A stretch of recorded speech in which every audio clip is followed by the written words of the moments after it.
Sit up straight, everybody.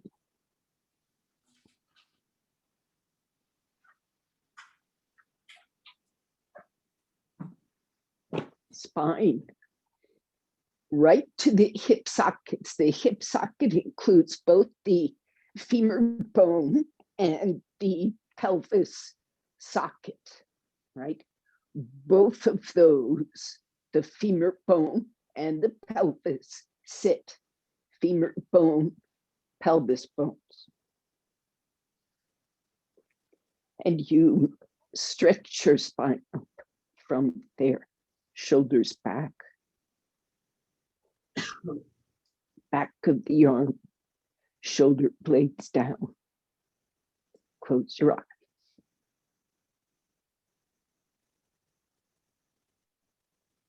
Join your palms at the base of the sternum.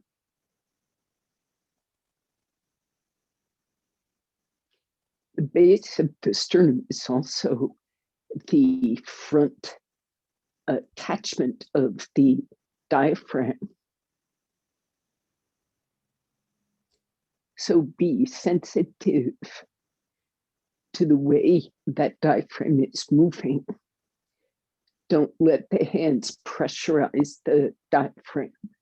Don't push the diaphragm or that section of the rib cage forward. The awareness is more inward than this surface.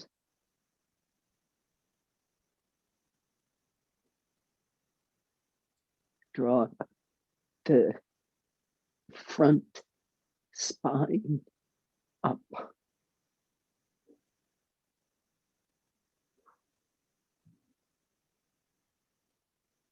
Soften the breath, connect the breath pelvically, abdominally, across the diaphragm, in the chest, throat, neck, head, spine.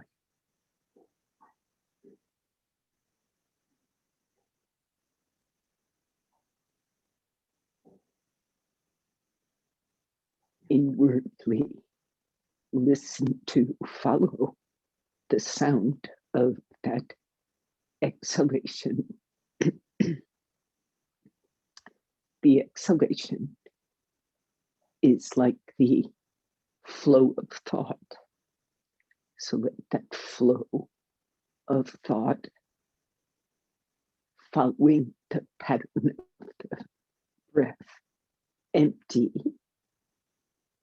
and then become still.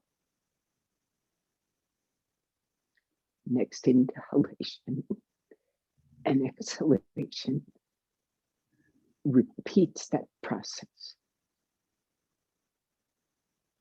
So dwelling in that process, pay homage to this practice of yoga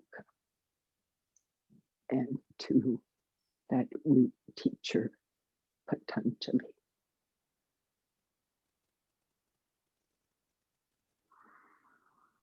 Bow your head.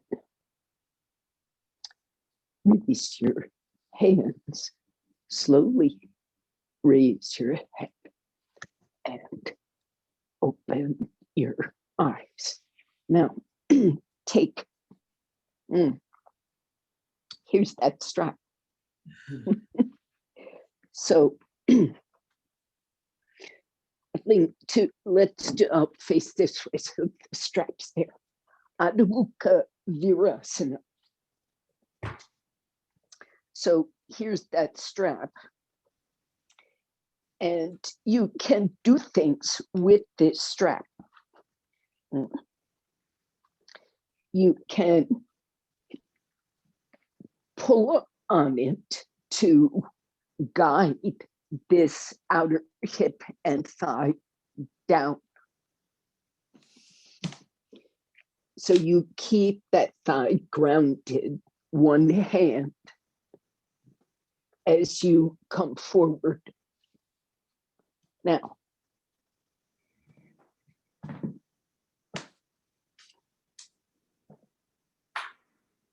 one hand supports forward, one hand makes that hip fake. Now take both hands forward, ordinary Adho Mukha Virasana. Make both hips balance.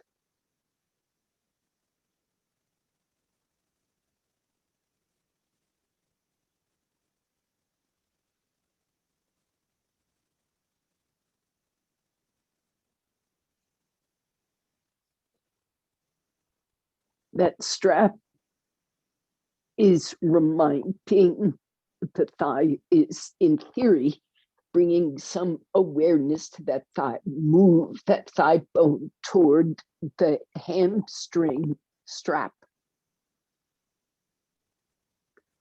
Move the buttock bone toward the hamstring strap. Between the hamstring strap and the buttock bone, don't stretch that skin. Do not stretch that skin. Keep that skin between the strap and the buttock bone neutral.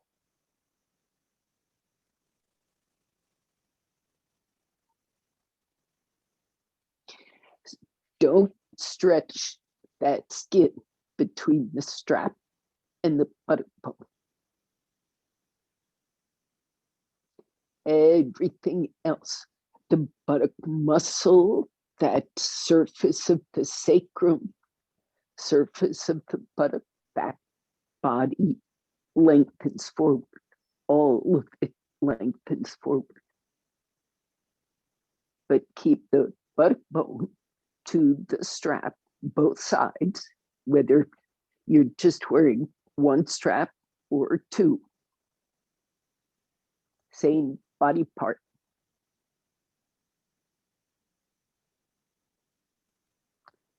Lose the sense of the strap, keep the action. Now, Adho Mukha Svanasana. Come up onto the hands and knees.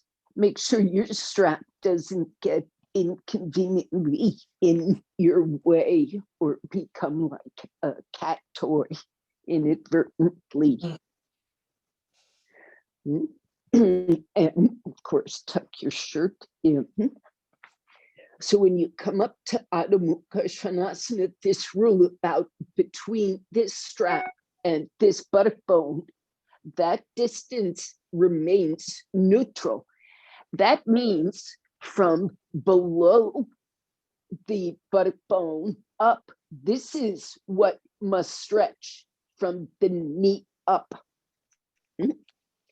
So you come up and the back of the leg lifts, but between this strap here, very top thigh, outer and inner, that whole band has to stay neutral.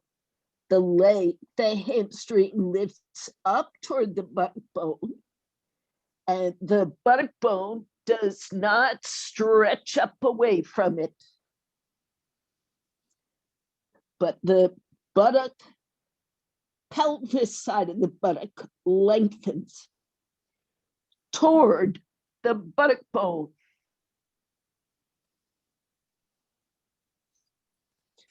Push with the palms. Keep your forearm, upper arm connected. Tuck your triceps in so that arm bone stays in the socket and you can push evenly inner shoulder, outer shoulder. Keep that buttock bone hamstring neutral and stretch everything else. Open that back leg. The calf goes to the floor. The hamstring comes up toward the buttock. And the proof you're doing it right is that space between the top hamstring muscle and the buttock bone. That strap is basically covering the tendon part of the hamstring, which is what gets irritated. Come out to half Uttanasana. Walk your feet forward. Take bricks as necessary underneath your hands in order, especially you hamstring people, in order to keep the neutrality of that top hamstring tendon. And yet that leg stretches fully straight and the top pelvis, let's say from the top sacrum, top buttock muscle is rolling, lengthening forward toward the head. And yet that buttock bone stays tethered to that hamstring quite firmly. Lengthen the trunk forward, push on the heels. The trunk goes forward, everybody. You're on those bricks so you can lengthen the trunk, the rib cage. Last act before you go down, this outer thigh, right where the stripe on my pants is, that outer thigh bone has to lift up toward the socket, even as that buttock bone stays anchored to the hamstring. So that right, the buttock bone is anchoring to the hamstring, and yet the outer thigh is anchoring up to the hip socket. One goes down, one goes up. Do both.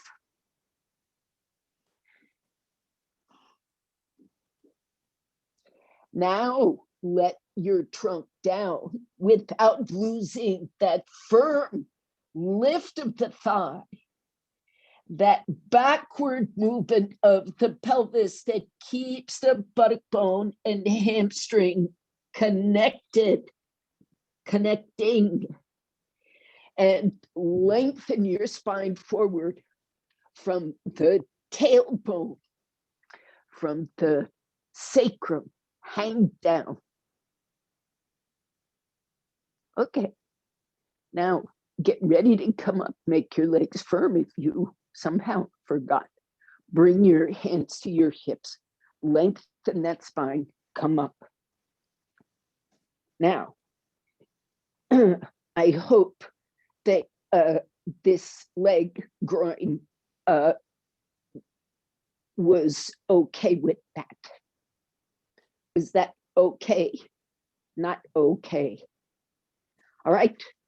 So we have to do Vrikshasana.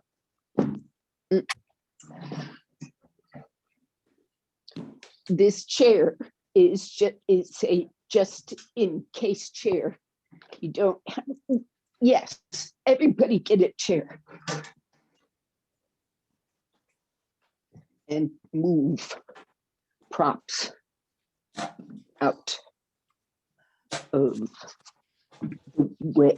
Now you can keep this strap on as a reminder or take it off. As I say, you shouldn't keep it on for a half hour because it just, there's a body memory. Stand in Tadasana.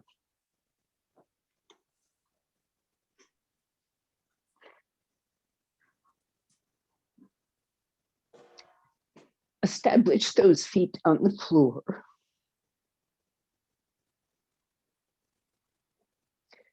Pull up that thigh so that outer thigh comes to the hip socket. Move that thigh bone back. tighten that outer thigh in. So this back section of the hip socket has to tuck in.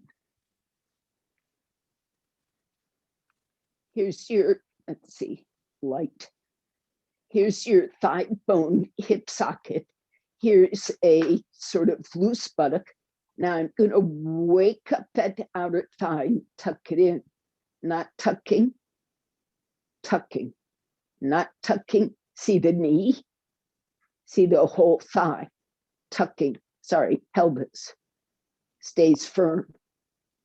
Tuck that outer thigh. Untuck, tuck. I hope you get it. Okay, you have to find that engagement. It is, let's just call it A-N-T-I, sitting, not A-U-N-T-Y. A-N-T-I, sitting pose. Get that outer thigh to tuck in, and from it, stand straight onto that foot. Make this, remember that top thigh from Uttanasana, it's closed now, that surface. Make it firm. Move the thigh back. Stand from the buttock bone to the heel. So you are aware of that surface. Okay. Vrikshasana. The right leg goes to the side. Your right foot is at first going to line up on that chair seat with your toes, not the heel, toes. Okay.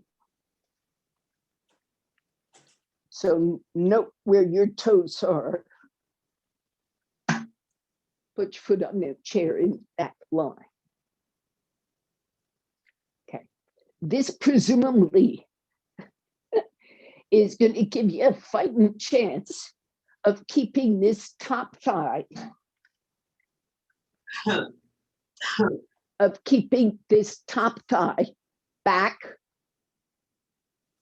not slouching forward, but that top thigh back and in. And you stretch up tall and into the floor from that. From that, maintaining that, let this hip come down so the pelvis, my strap here, my waistband is across the very top of my hips. So no tilt, level. Pull this thigh in. Tuck this outer thigh down. It's run by the outer thighs. Release this groin. Tuck the outer thigh. Move it down. Come out. Move your chair to the other side. Or it gives me an opportunity to observe. If you work facing away from me, I can see what your spine looks like.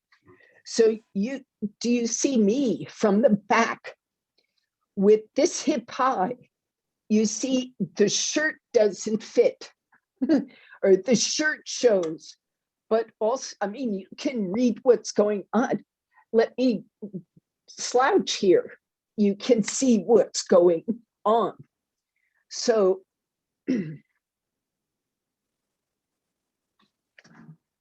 do your pose.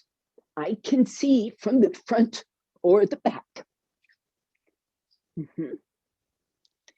Stand straight on the standing leg first. Outer thigh in. How is the knee, by the way? Knee good? Okay, good. Keep working. From that outer hip tuck, stretch to the foot. Notice I'm not mentioning the knee on purpose. As I was saying to somebody yesterday, skip the knee, work the hip, work the foot. The knee will find its place. Now release the left groin, tuck the outer left thigh, roll the buttock down just to the pelvis is level. Now find out where your navel is pointed. It needs to try to roll away from that left knee to face forward, right? That action is not just the action, or should not be the action of just releasing the groin. That action is from the outer hip. That engagement of the bone into the socket allows you to release that groin.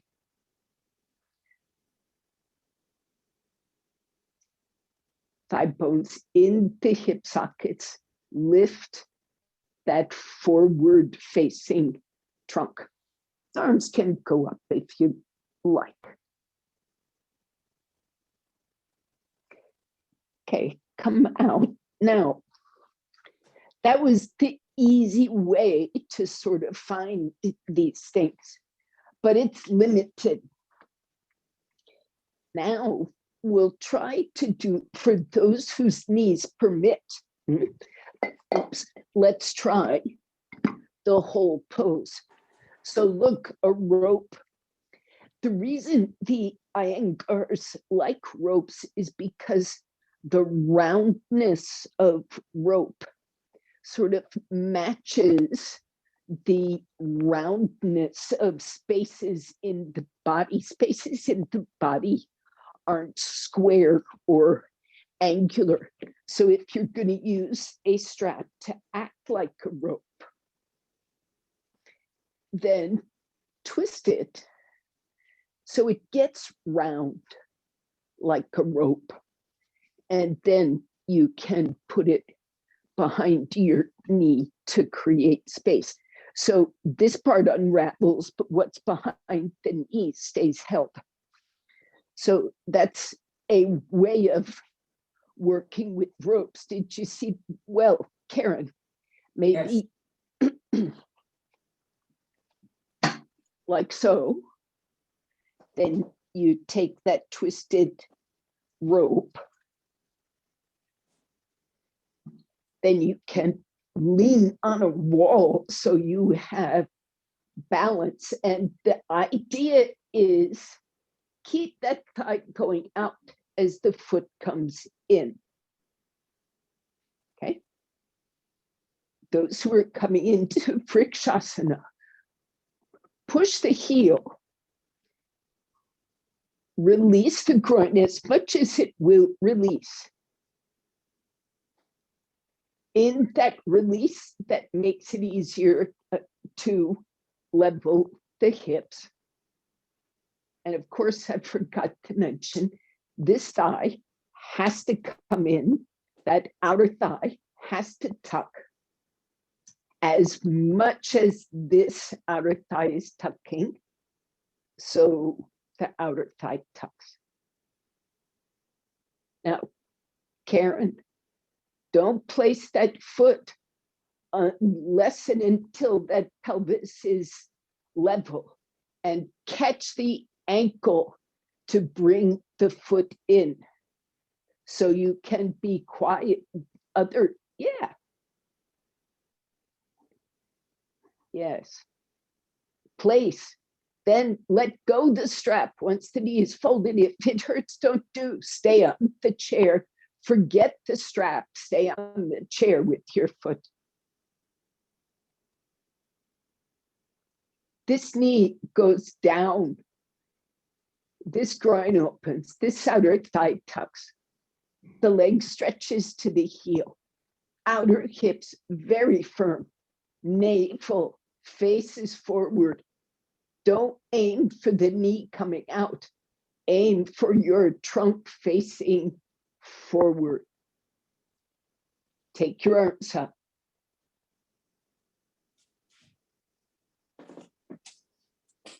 Stretch away from the pelvis through those thigh bones.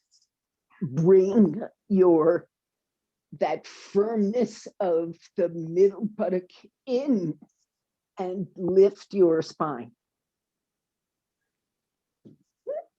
Exhale, come out. Okay, this should feel like a lot of work, but not, but it's just strong muscle work. If it feels like you are unable to engage the muscle properly and there's trouble with, it just feels like, very close to the joint here, there isn't muscle, it's ligament. And if you feel like you're just hanging on ligaments and you can't support with strength, you should come out and, stabilize before trying it again. It's only an experienced student who can sort of fight back through that. So make sure it's the muscle fatigue you're grappling with and not ligament problems. You ready for side two? Take whatever support helps you, including bringing your back to a wall or just keeping, like I do, I keep a wall nearby. The view is to internalize your support for the pose as much as possible. But there is no pose that is completely unsupported. So you can't, right? You philosophy people, you recognize that's the unsupported pose is kind of the end of the line practice. Stretch your standing leg. Keep that outer top thigh in the socket. Engage both legs this way. That is your primary thing here, is to make the outer thigh come to, left side, outer thigh come to the hip socket, and the pelvis side and thigh side of that hip socket have to be seated. So if you were wearing this strap, it would come down and the thigh lengthens toward the knee. And the knee lengthens toward the heel. And this base of the pelvis, outer thigh, becomes firm, comes in, and the spine lifts up. Leg stretches down. That back hamstring is firm. Take one arm up, even if you can't take two arms up. Take one arm up so you find some connectivity all the way. The more you stretch firmly from the pelvis into the ground, the easier it is to sustain your balance. Connect it to the hands and release, come out. Good. Devon, what I'm starting to see, mostly on the right side, my damaged side, is from Tadasana, I have to feel like my muscles are holding the bones. Yes. And I can't let go of that no matter how I move. Is that the right direction? Well, you can't freeze the joint. No, the joint, you right, told me to think about my calf muscle The big Yes. muscle, the long bones. In Tadasana, when you're in a pose that is not moving and stable, you can engage everything and stabilize that joint. But now you've got to do, say, Uttanasana, Yeah. right? Part of that has to stay engaged, but the other part of it has to let go. Okay. How can I keep that whole back socket firm? I have to maintain a part of it all the time. That is the moving up and in. That is a leg action. That's not a pelvic action. Yeah. It's not a long muscle action. It's these lateral muscle actions. You see my hands, this is what has to be done and maintained, not this. In Tadasana, you make that firm. Yeah. But you got to unfreeze it. You have to unfreeze a whole lot of the action in the hip to do Trikonasana. But you can't unfreeze that top thigh. Okay. So okay. I have to be firm in my replacement joints, but not in the ball of the replacement joint. Not inside the joint. The joint has to have freedom to move. Okay. But the structure, the muscle has to keep the bone in the socket. Okay.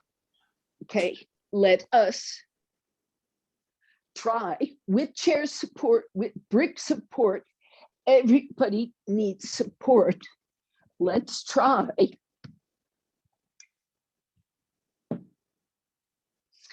Virabhadrasana 2, which doesn't require support. We're just going to look at those hips and reinforce the action.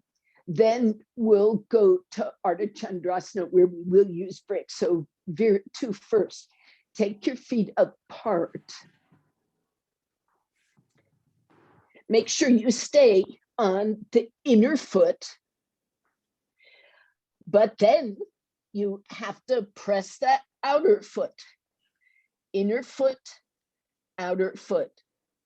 If you have to really target big toe base joint, the whole big toe from the base to the tip, and the whole outer heel, big toe.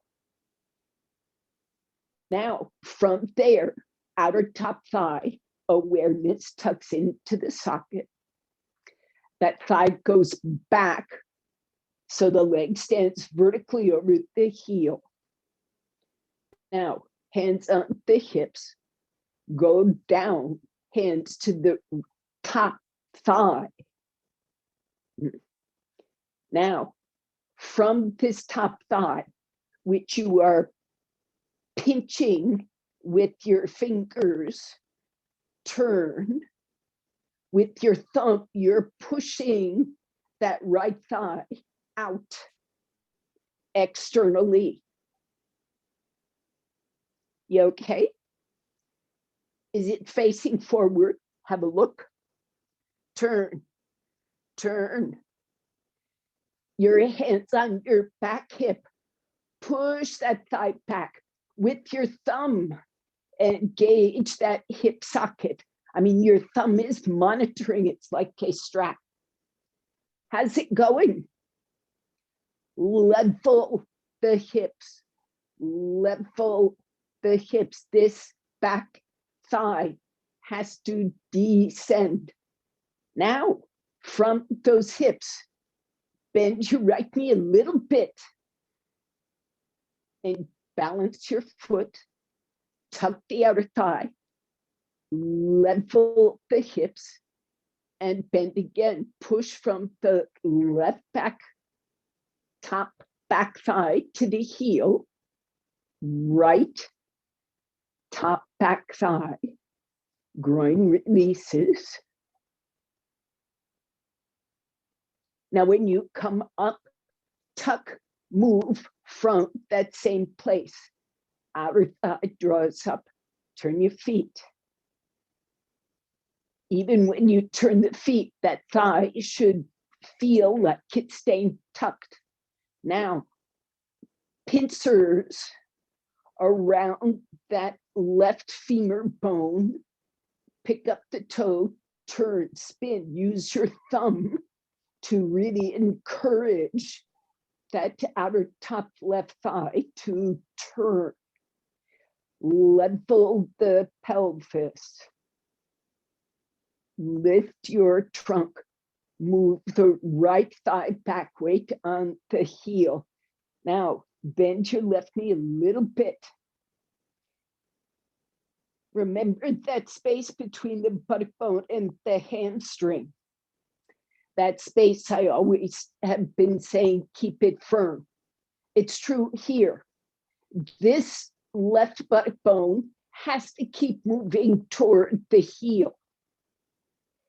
This right buttock bone has to stay tethered to its heel. So this trunk spreads laterally. Keep those outer thighs absolutely tucking. Judge by the weight on this foot, outer heel, inner foot. Now from the hip sockets, you come up, turn the feet, bring the feet together. Now I'm gonna face away from you. Maybe not. I'm gonna face the wall, but I'm taking a camera angle that I hope works for you. Okay, so I'm gonna use this wall. And I have a tall brick, and the brick goes where my hand is gonna land in Ardha Chandrasana. And this is a short wall, so I'm gonna wind up a bit in my doorway, and it doesn't matter because my trunk knows. I take a short stance. This is what it looks like, short, not your usual Trikonasana to Ardha Chandrasana launch. It's a short launch, okay? Because you're the wall. Your foot comes a bit away from the wall. Top hand touches. I bend, and you see I've launched with my knee bent. Don't let your knee go toward the wall. Keep your outer knee over the outer heel, outer hip in line with the outer heel.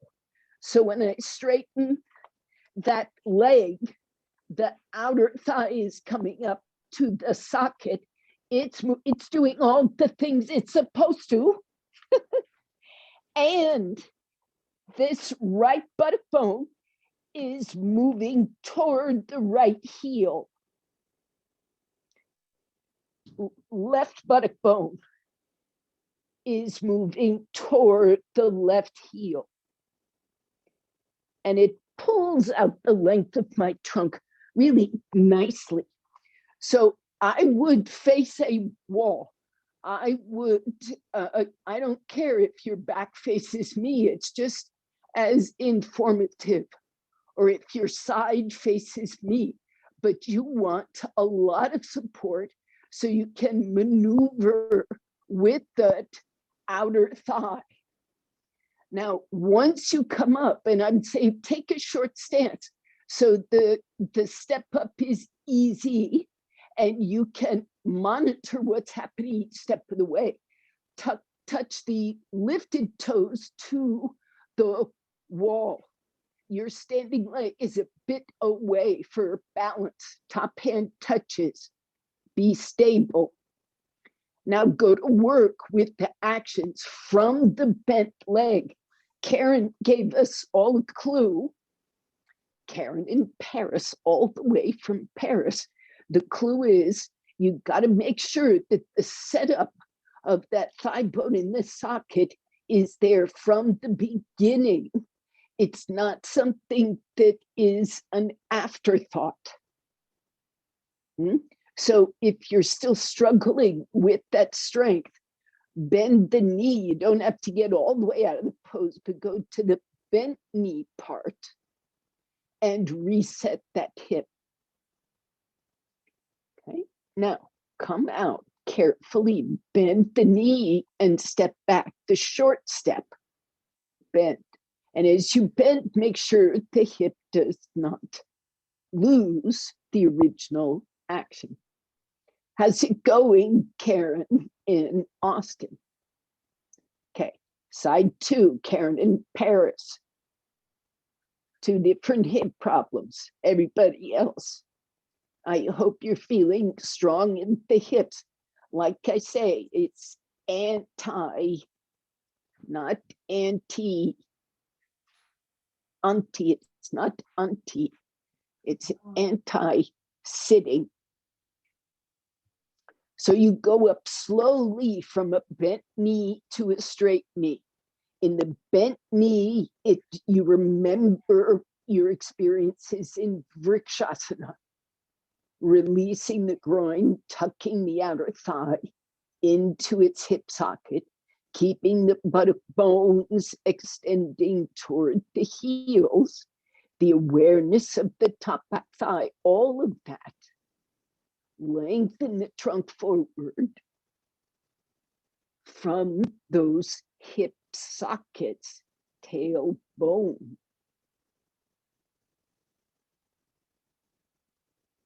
Butt bones to their own heels, chest lifting. Now come out, bending the knee correctly, properly, and take that short step down. And then come up.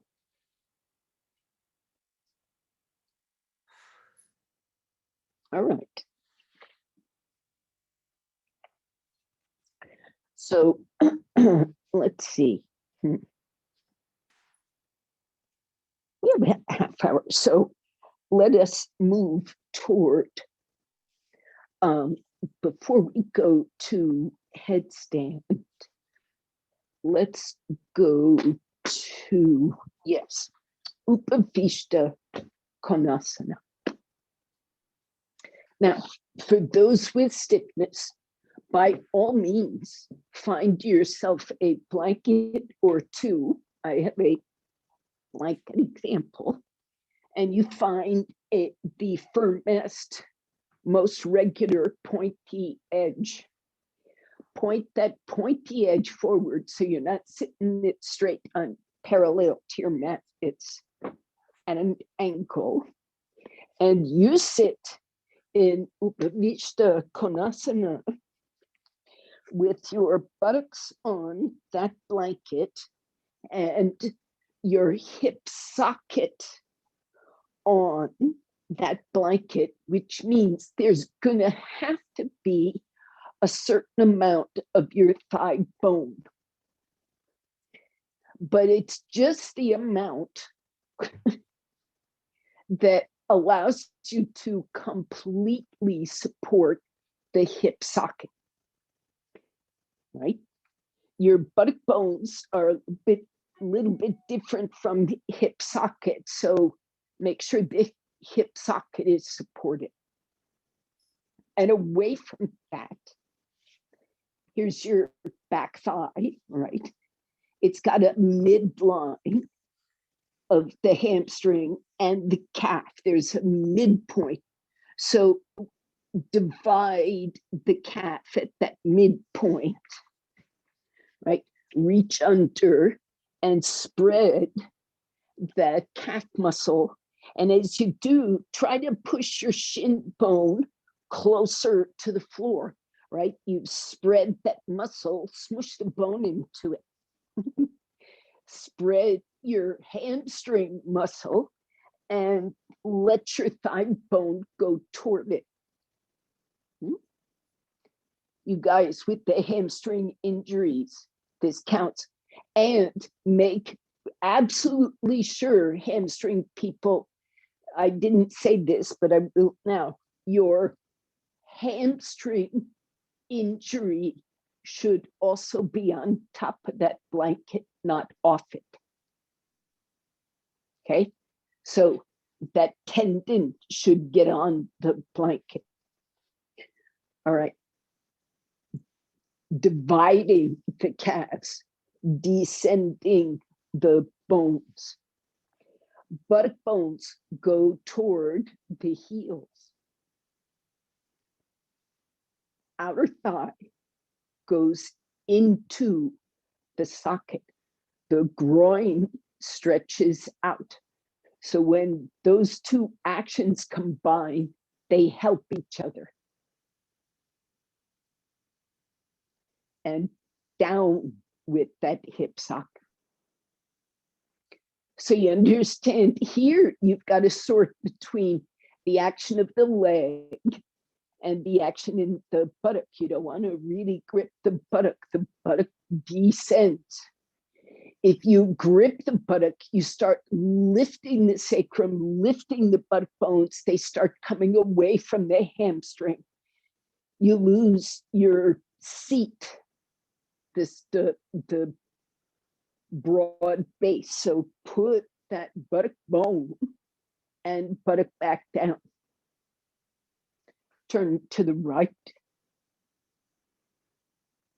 Of course, without losing any of that. That means this left groin, when you're turning away from, should not feel pulled, should feel receding and extending. The outer thigh tucks close to the hip, but the inner groin is not pressurized by it. Turn. If there's enough flexibility in the turn, it may be not difficult to catch the outer thigh. But if all this is doing is crossing your arm over, don't do it. Wait for it. Let the trunk turn more. Then catch. Come out slowly. Keep your height and be deeply observant of what goes on in this pelvis. Most of us shift a bit, and we've got to shift back to get that socket back in neutral. Pull up, reset, and turn.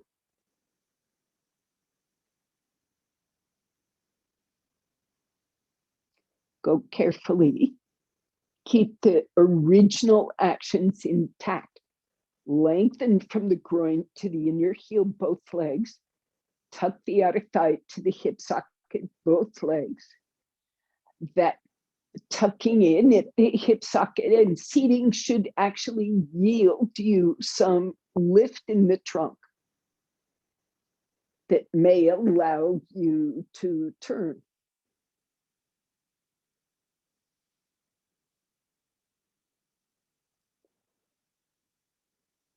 Come out. It go forward. You want to learn first. You hamstring people should do this with tremendous observation, and don't go any more forward if you really feel irritation. This can be strong on the hamstrings. It requires a lot of strength. Okay, so here I am in Upavishta Konasana, and I'm going to come forward, which cantilevers my body weight. As I come forward, I cannot roll these buttocks up. I have to keep them down, and I have to keep that buttock going toward my heel. Buttock bone goes toward the heel. I've got to stretch out through that thigh, pushing against my fingers, pulling against my toes, keeping that buttock bone down as the trunk comes up. This bifurcated, this divided calf, where the bone presses, the divided hamstring, where the bone presses, all of that supports you in this pose. So if your legs are so far apart you can't catch your fingers, you hamstring people, you're in your own group and you take floor support, like with your hands, unless your hamstring is absolutely clear that it's safe. And I put the buttocks on the floor, Karen, so the weight is grounded. Don't be on your blanket. That's true for gay too. You may also take straps to connect your hands to your feet. You may also do what Chaya was doing, which is putting hands on shins. That is a stage. All stages are acceptable. What is unacceptable is rolling the buttocks up, losing the connection from buttock bone to hamstring, losing the grounding, and collapsing the chest. Now, inhale, come up, don't lose those hips. Now, having practiced that once, we'll call you qualified to take the next step, which might involve a bolster, might involve a chair, more height. It's a variable thing, and it might involve nothing. So here you are in Upavishta Konasana, and you've stretched and you have divided and grounded and anchored and extended. You've done all those things, and your breath is normalized and connected. So you put a support in. You might put it right against the abdomen. It might only support your chest. This is a choice, and I can't tell you which is more comfortable for you. You're in this pose, and keeping those buttocks anchored, keeping that hip socket anchored, you come forward to whatever support is necessary to allow you to actually relax. Now, if you're more flexible, you will come down.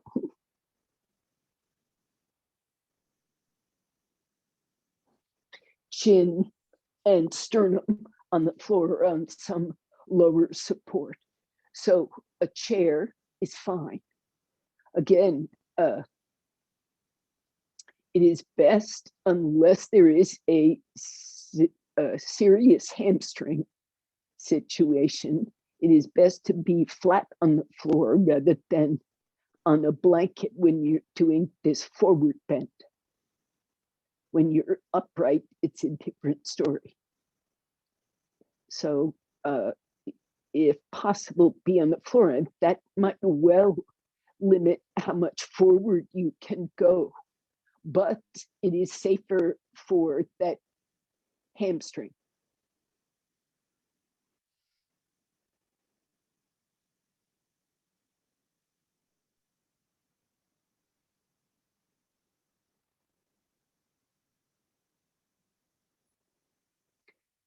So if you are at all comfortable in this pose, you will notice that it is extremely expansive. Right?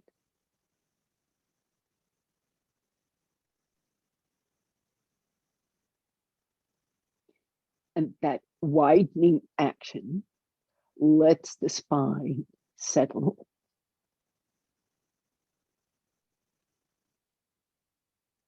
Come out.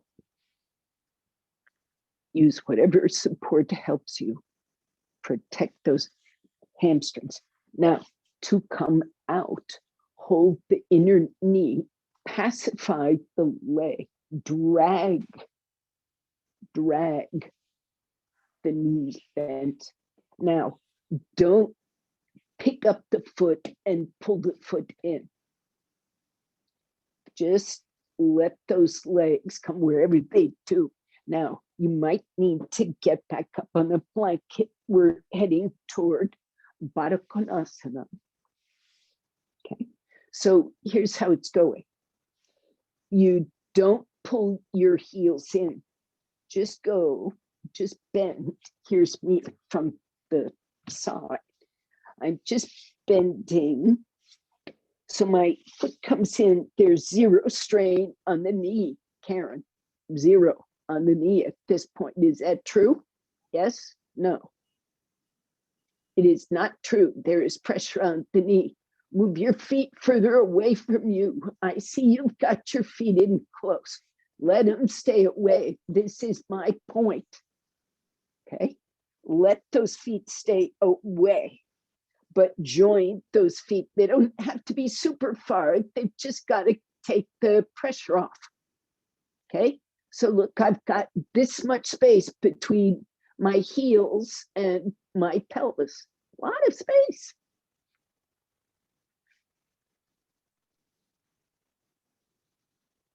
With this lots of space, take support with your hands. Now, do the things we've been talking about. Press your heels, release the inner thigh outward from the groin. Try to move your knees toward the floor and tuck the outer thigh into the hip. This is Vrikshasana, but two legs and seated. And some other things. Okay, Karen, knee report. Thumbs up, thumbs down. If you keep the space, you're good-ish. Okay? Keep the space. Don't come in closer. Work that pose. Press the heels. Those whose knees are responding to this downward command, they don't have to go to the floor, but that downward command is going to engage the outer hip. If you raised your hips, could you do more with that hip?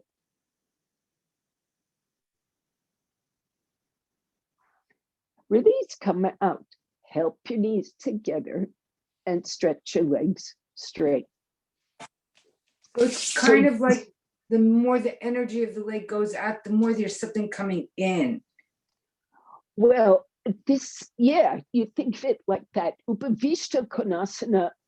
I felt that too. I think you got the tuck of the outer thigh. Is that true, Karen? Austin, Karen? Yes? Okay. So look, this is keeping that Upavishta thigh, except increasing the external rotation. Do you see it? Right there. External rotation. Okay.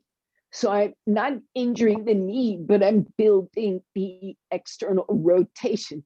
Now, Karen, either Karen, can you touch those feet and raise the heel? Do you see what I did? Push the little toe down, pick the heel up. Okay, pain-free. Okay, work there. Maybe you can pick your hips up and scooch them closer. Watch. Like this. Here I am, a couple inches back on my blanket. I do this thing, picking up the heel. See it? Picking up the heel. Then I pick up my hips and I scoot them forward, and picking up the hips and the heel turns an external rotation. So if you can close that gap between the heel and the hips a few inches at a time, if you can't, don't. Let it teach you. Let it teach you where to work. So Karen, the place you must work now is in the foot. your feet are like this, you've got to try to bring the outer feet together, the little toe side of the foot. Yes. Ooh. And then try to raise that heel. Okay. Get good at that little toe side. Turn your thigh at the hip. Help that thigh circularly. Here you are. Help your thigh circularly rotate. All right, time to come out. Help your legs out. Stretch your legs straight. Be careful. And lift the legs slightly apart in Dandasana. Do that same thing. Spread the back thigh, back of the calf. Make sure that bone can settle closer to the floor. And the back of the leg get very broad on the floor. Thigh bone going toward that hip socket. All right. Karen, go to a chair seat. Anybody else with knee problems, go to a chair seat. Everybody else, you either want a brick or a blanket folded high enough for Bharadvajasana.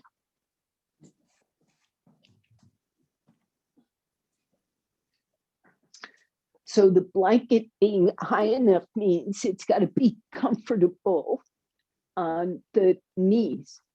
Karen, sit sideways on the chair with your right side to the chair back and put the sticky mat on the chair seat. That folded sticky mat on the chair back, put it underneath you, sit on it. Both knees on the floor. It is not a requirement that your pelvis be absolutely level, but it should be close so that you can have, so that your work doesn't bind you further. Okay. Turn away from your feet toward your right side. I should say, I hope your feet are to the left and you are turning right. If that isn't true, I don't mind, but you just have to keep track of what side I'm talking about. You're turned away from your feet. The foot side buttock has to descend.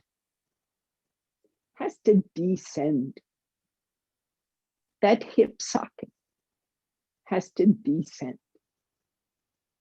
And if it can't exactly descend, it has to lengthen in that direction.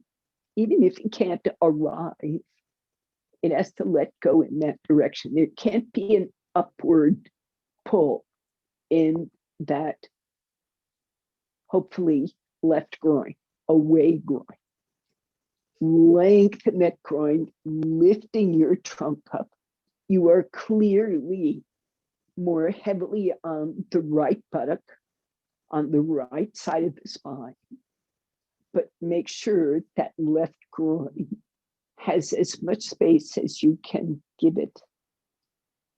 And turn.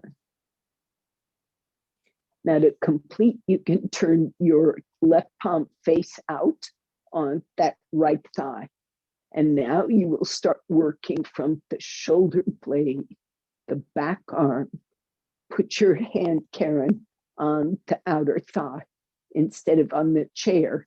Yes, and that's right. And use your other hand to help turn.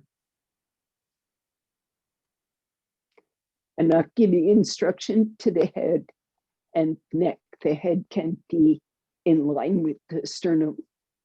It can also look over the left shoulder, away from the twist. And it can also look over the right shoulder, following the twist. release, come out carefully, stay tall, stretch your legs, and change sides. From Dandasana, tuck that left foot right and the right foot to the right, or your side. Make sure that your knees are comfortable, both knees on the floor, and both hips close enough to level that the work you do can be productive and not simply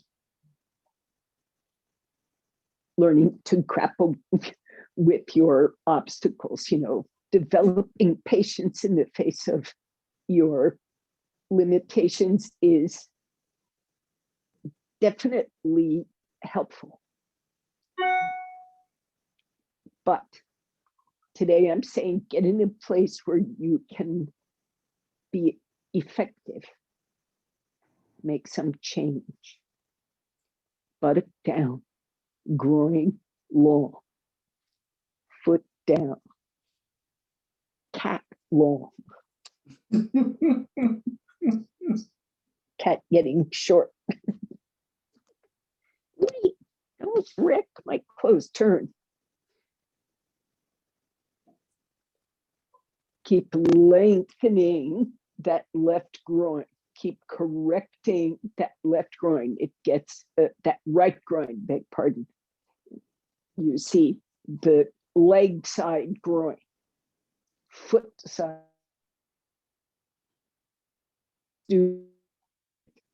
And descend, not just in front, that's in your body, but also the back. That whole side has to be able to lengthen down to the floor, up to the rib cage. Once you get around far enough, turn that palm face out. So you begin to work through that back arm, that shoulder blade. Lift up that trunk. Turn. The head can face the sternum when there is considerable neck issues. That is a safe place. Second safe place is turning the neck away from the twist direction. In this case, for most of you, it's over the right shoulder. So it's kind of the anti-twist in the neck, and it actually can free up that thoracic spine to lift more and rotate more. Turning the neck away from the twist can facilitate. Then maybe the final direction is turning the head and neck and rib cage, thoracic spine, in the direction of the twist to the left. Never turn the neck in pain.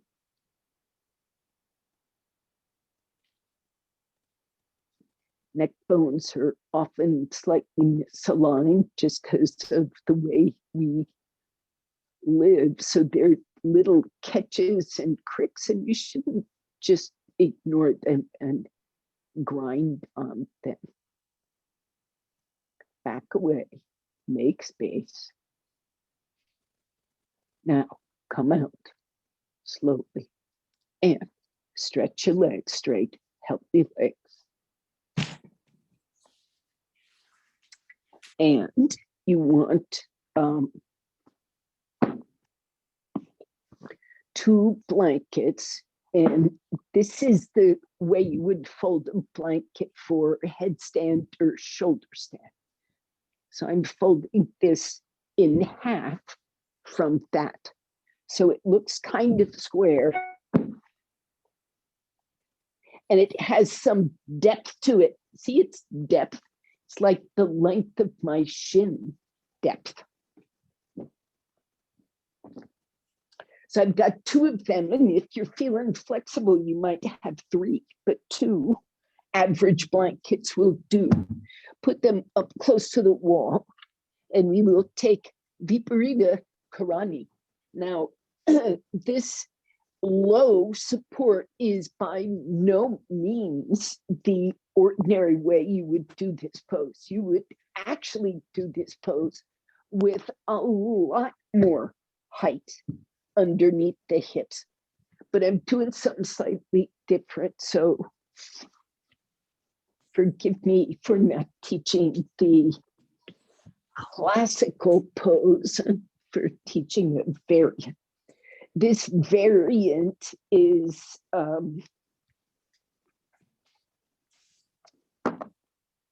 just related to the ease of the organic body. So here is a strap. Here is me with that blanket, folded blanket set up against the wall. See where I have landed when I roll on this thing. That edge of the blanket is right up next to my shoulder blades. It's not underneath them, but it's right in that zone. So that blanket is elevating right across the base of the sternum, apex of the diaphragm. And that's what I'm after. I want you to feel that the shoulders are resting, stable, back of the neck resting, stable. Now, and this hole from the apex of the diaphragm, apex of the rib cage, that angle there, to the pubis, not the pubis bone, but that abdominal wall. I'll rephrase that. The organs should feel level.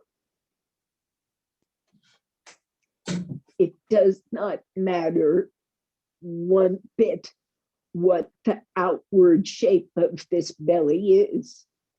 If you have a medium size or a very, skinny, it doesn't matter. It's the position of the organs that matter. Here is your strap open to its longest. This is a 6-foot strap. So if you've got an 8-foot strap, that's actually better. Take that strap right to the back arch, right next to your ankle, shin, not the toe end, and let the legs rest on it. This creates width.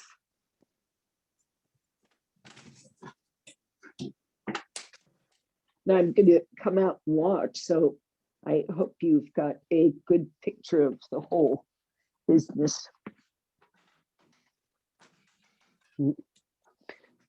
Now, if you take that strap wide, it will also help those hip sockets, Karen.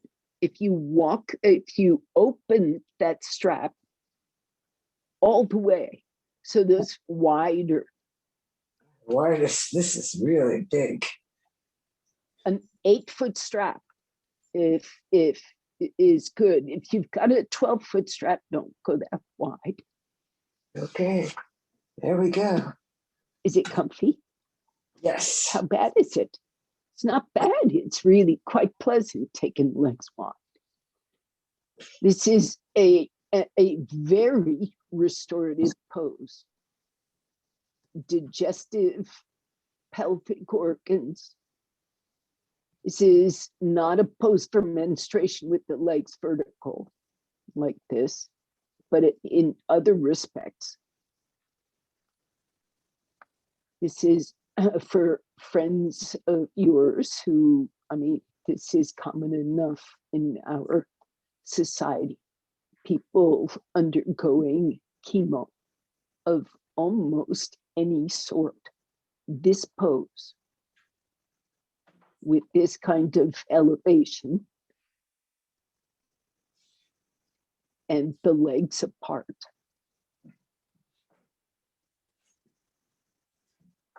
is a restorative pose. even with issues of chemo and that kind of deep fatigue.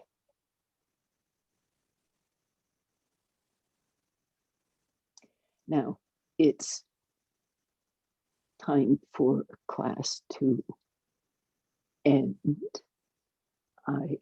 You may stay. You may also come out and do a small shavasana as you wish. As I say, this pose is worth as any amount of time you give it.